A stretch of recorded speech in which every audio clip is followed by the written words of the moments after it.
Hi, this is Casey Jackson with Classic Performance Restorations. Today we are going to show you an install video on the vapor trapper made by Shop 48 in this 1968 Mercury Cougar XR7. It's got the 427 cubic inch side oiler in it, so it's one of a handful of cars. This particular car has a 1/2 inch vent line with some of the custom fuel cell stuff that's in here that runs underneath this package tray in the back and down the other side currently. It's a 1/2 inch vent, so we've got the correct fittings we're going to use. I want to show you how we are going to get this all set up and installed into this car, and hopefully it'll give you some tricks and some understanding of how to better install this into your vehicle.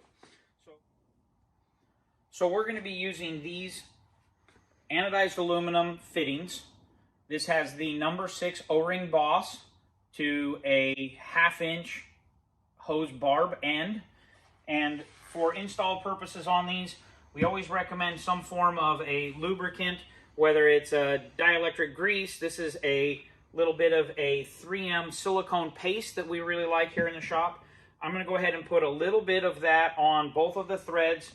It helps with lubricating the threads. It also helps to lubricate the O-ring for installation.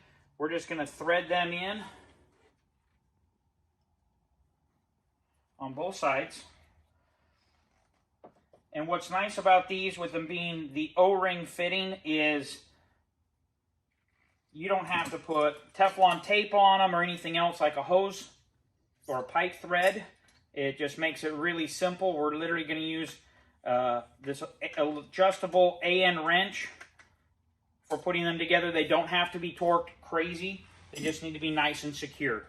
So this is what is going to be ready to now install.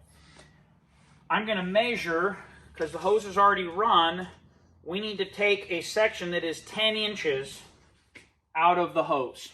So from the top of this fitting to the bottom of this fitting is 10 inches, and this is our 8-inch vapor trapper.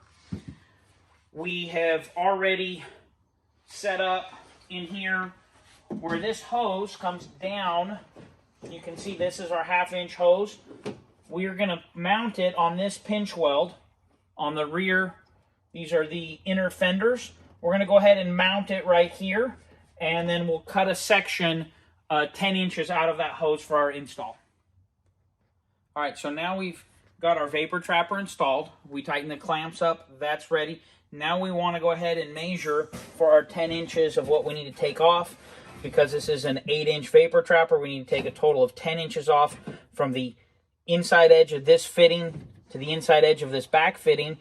And so from here, we're going to look and figure out where our hose needs to be cut so that it will still make its proper turn. We're going to say that this is our point in which we're going to start.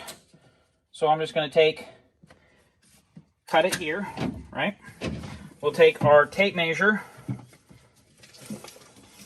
and we're going to measure 10 inches to there.